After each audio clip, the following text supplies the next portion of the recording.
the narrative lecture, you are expected to discern chess equipment, characters, and their roles in the game, express appreciation for the lesson by attempting to play chess, and play chess at home or virtually.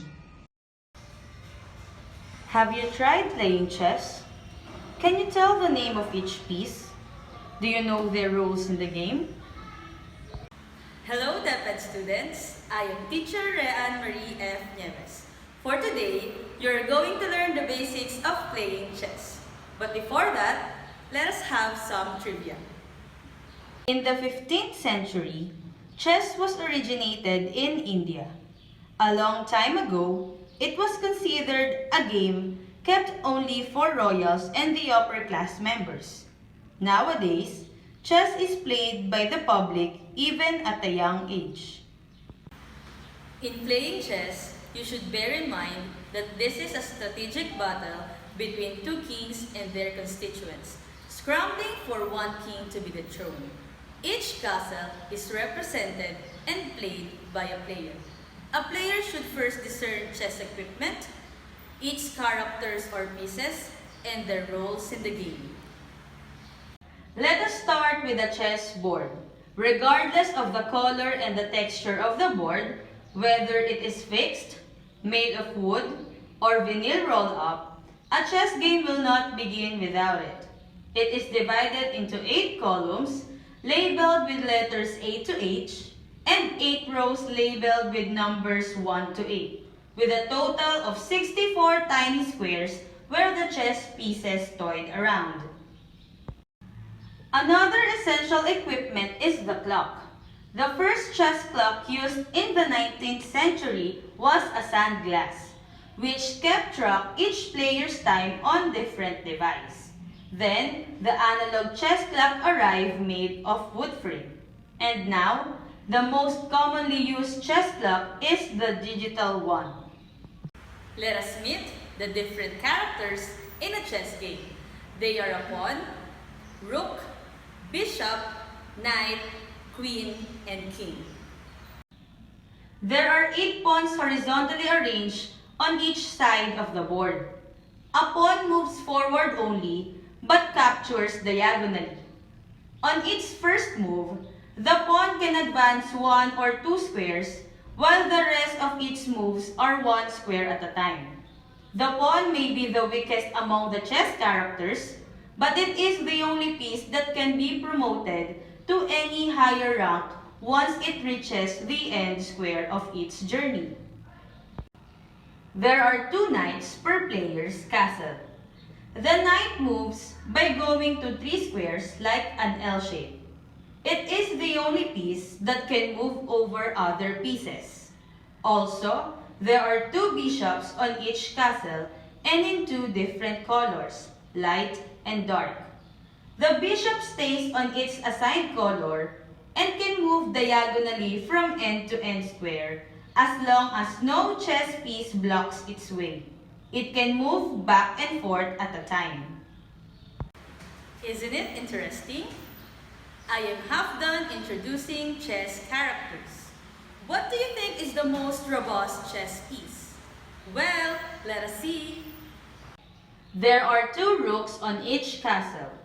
Each rook is located on both end squares of its castle and can move horizontally or vertically from one end to another.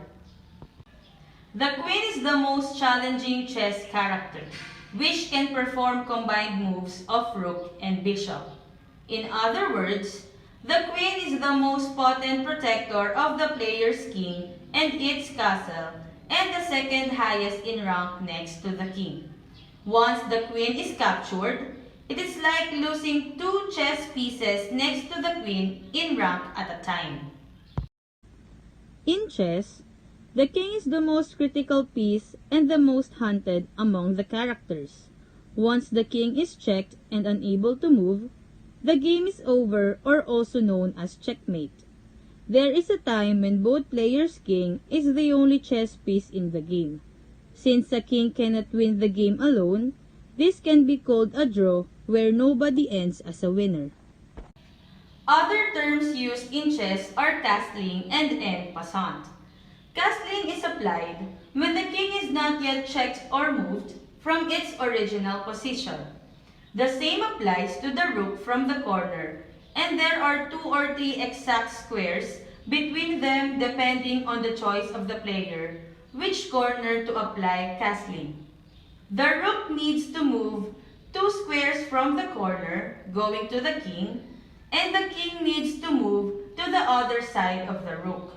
On the other hand, an en passant is a unique pawn capture move that could only happen instantly after a player constructs a pawn move of 2 squares from its original position forward and might have been taken by an opponent pawn which had only 1 square diagonally advanced. The opponent captures the just moved pawn as it passes across the first square. Now that you distinguish each chess piece and their roles in the game, let us have a sample game scenario for beginners using the well-known 3 moves in chess. Player A starts the game by putting a pawn in front of the king 2 squares forward. Player B in response does the same opening. Player A seconded his move by moving the queen diagonally straight from its original place to the farthest place it can move, where it threatens the pawn of player B. Usually, beginner players do not notice the different purposes and preparations of every chess moves. Instead of supporting the threatened pawn, player B moves his king 1 square forward. Player A takes advantage of the scene by allowing the queen to attack the enemy's unsupported pawn. This time, player B's king has no place to hide nor any piece to cover, hence, player A declares as a winner by checkmate. Do you find it exciting?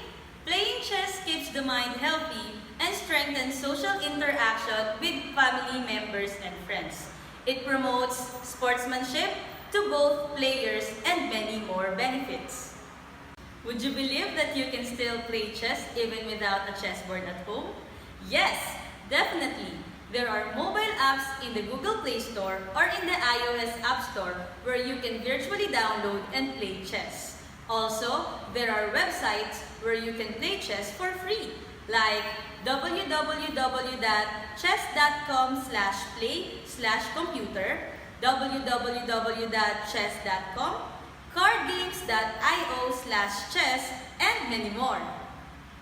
For your today's activity, start to play chess at home with your family members or use a mobile app or access a website to play chess virtually.